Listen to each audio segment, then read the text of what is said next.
White rice, white sugar, మైదా ఇలాంటివి, salt ఇలాంటివి అసలు పూర్తిగా మానేయాలంటారు కదా, పూర్తిగా మానేయాల్సిందేనా? పూర్తిగా మానేయమని చెప్పనండి. ఈ 3 అన్హెల్దీ. డెఫినెట్గా refined sugar, refined floor and white rice. White rice అనేది ఏంటంటే అండి, దాంట్లో ఇంకా చాలా రకాలు ఉన్నాయి. సో నేను ఫస్ట్ చెప్పేది రిఫైన్డ్ ఆయిల్. ఈ 3 మోర్ హార్మ్ఫుల్ అండి. ఎందుకంటే రిఫైన్డ్ ఉండే ప్రాసెస్లో వచ్చే ప్రాబ్లం అది. ఆ రిఫైన్డ్ ప్రాసెస్లో వాళ్ళు చేసి, ఇప్పుడు ఆయిల్ తీసుకున్నాం, హైడ్రోజనేటెడ్ ఆయిల్స్, ఆక్సిడైజ్డ్ ఆయిల్స్, అందులో ఉండే ఫ్యాట్ మనం దేనికి తీసుకుంటున్నాం అండి? అదే అండి, మనం తీసుకునే పదార్థం దేనికి తీసుకుంటున్నాం, అందులో నుంచి మనకి కావాల్సింది ఫ్యాట్. హైడ్రోజనైజ్డ్ ఆయిల్, రిఫైన్డ్ ఆయిల్ వచ్చేటప్పటికి ఆ ఆయిల్లో ఉండే ఫ్యాట్ అనేది ట్రాన్స్ కి మారిపోతుంది, ట్రాన్స్ ఫ్యాటీ యాసిడ్స్ వచ్చేస్తాయి.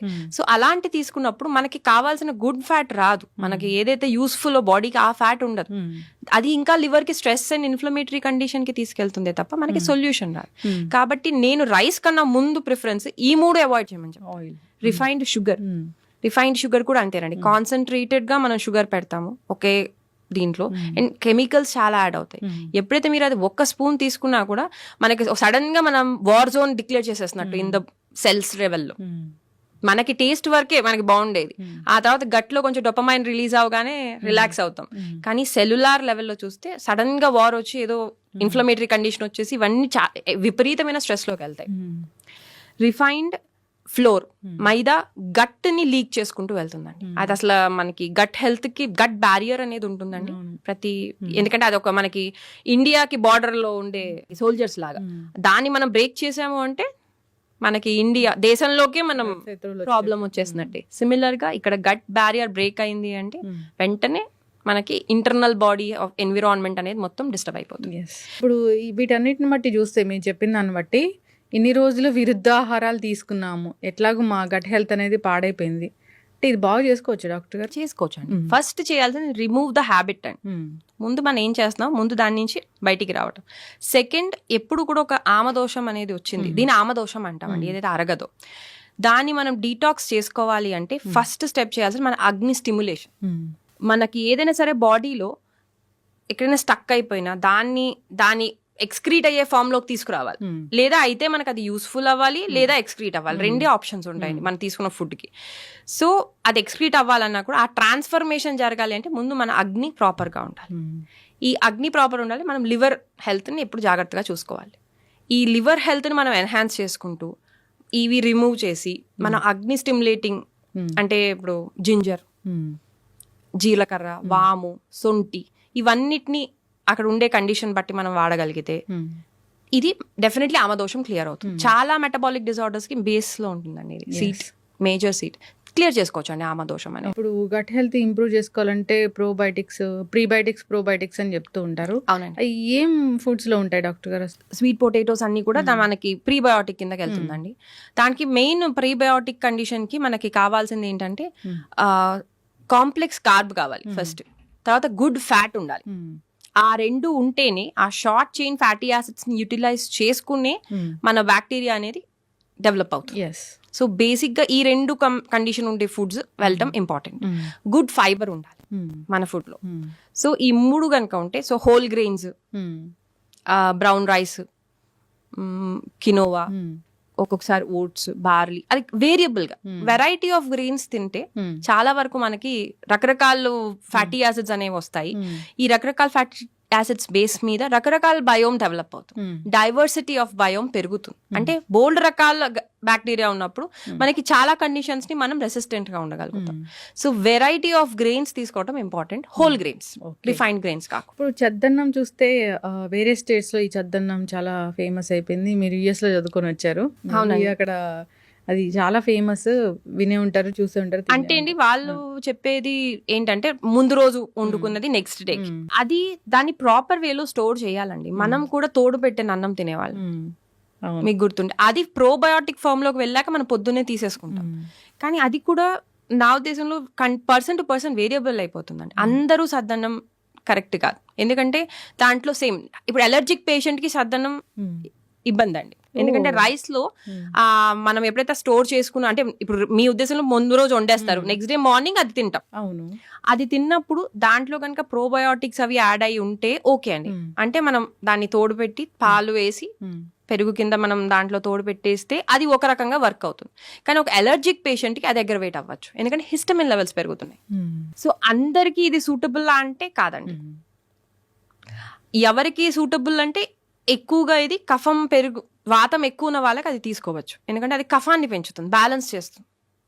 కఫం ఆల్రెడీ ఎక్కువ ఉంది, వాళ్ళు కనుక ఇది తీసుకుంటే ఊరికే వాళ్ళు జలుబు లేదా ఇంకా స్లో డౌన్ అయిపోవటం, డైజెషన్ ఇంకా మందపడిపోవటం ఇలా చేంజ్ అవుతుంది.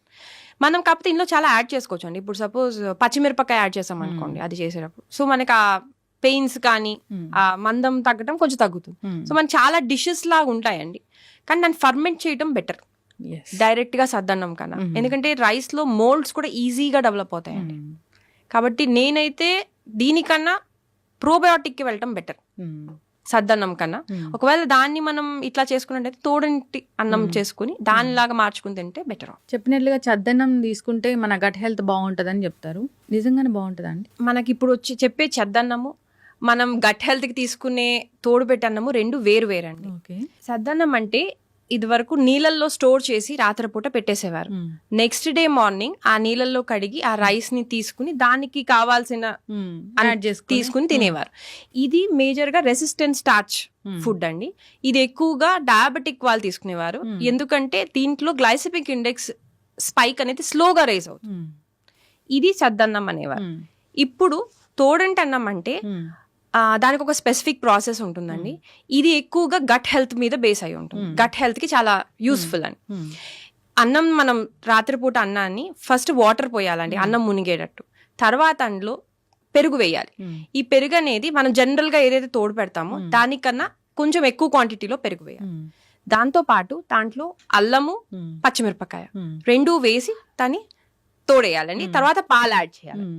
ఇవన్నిటిని కలిపి వాళ్ళు తోడేసిన తర్వాత నెక్స్ట్ డే మార్నింగ్ అది తిన్నప్పుడు ఇందులో ఆల్మోస్ట్ 600 కన్నా ఎక్కువ వెరైటీ ఆఫ్ బయోమ్ అనేది బ్యాక్టీరియాస్ అనేవి డెవలప్ అయి ఉంటాయి. ఏదైతే మన తోడు పెడుతున్నాం అవునండి, అన్నాన్ని తోడు పెడతాం కానీ ప్రాసెస్ వేరండి. ఇందులో మనం యాడ్ చేసేది అల్లం ఉంటుంది, అంటే అల్లంలో కొన్ని రకాలైన ప్రోబయోటిక్స్ ఉంటాయి, మళ్ళీ పచ్చిమిరపకాయలో ఉంటాయి, at the same time curd. So ఇన్ని వెరైటీ ఆఫ్ ప్రోబయోటిక్స్ అన్ని కలిపి తింటాని దాన్ని మనం తోడింటి అన్నం అంటామండి.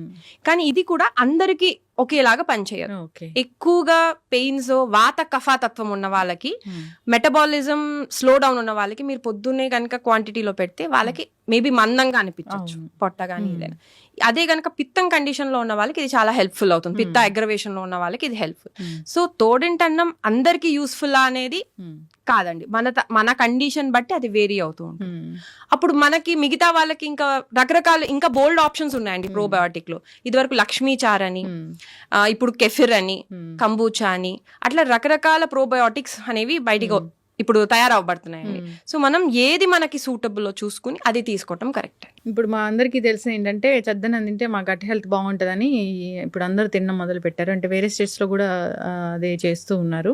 ఇది మంచి ప్రోబయోటిక్ అని. అంటే ఇది శరీర తత్వాన్ని బట్టి ఉంటుంది, అందరికీ కూడా సెట్ అవ్వదని చాలా చక్కగా చెప్పారండి. చూసుకోవాలి మన తత్వం ఏంటి, శరీర తత్వం మనకి ఇది సెట్ అవుతుందా లేదా అని. మెయిన్ సూటబిలిటీ ఇంపార్టెంట్ అండి. మన యూనిక్నెస్ మనం గుర్తించుకుని దాన్ని బట్టి మనం తీసుకున్నాం అనుకోండి అది మనకి యూస్ఫుల్ అవుతుంది.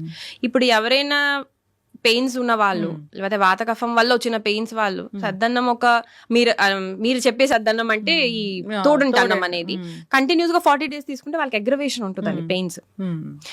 అంటే సద్దన్నం నాకు పడలేదు, సద్దన్నమే కరెక్ట్ కాదనేది కాదండి. అక్కడ ఏంటంటే ఏ ప్రిపరేషన్ ఎవరికి సూటబుల్, ఎందుకంటే మనందరం ఒకే తత్వంతో ఉన్న వాళ్ళం కాదు. మనకి ఎంత జెనెటిక్ కోడ్ యూనిక్, మన ప్రకృతి కూడా అంతే యూనిక్. కాబట్టి దాన్ని బట్టి అందుకని మనకి మన మీద అవగాహన ఉండటం చాలా ఇంపార్టెంట్. ఖచ్చితంగా డాక్టర్ గారు. ఇప్పుడు రాత్రి మిగిలిన అన్నాన్ని వాటర్లో వేసి తెల్లారే దాన్ని తీసేసి తినడం అనేది ఓన్లీ డయాబెటిక్ పేషెంట్స్ చేస్తారు. అది మీరు చెప్పేసి అది అసలైన సద్దన్నం. అది డయాబెటీస్ వాళ్ళు అది గ్లైసెమిక్ ఇండెక్స్ మీద ఎఫెక్ట్ చూపిస్తుంది కాబట్టి డయాబెటీస్ కి అది హెల్ప్ఫుల్.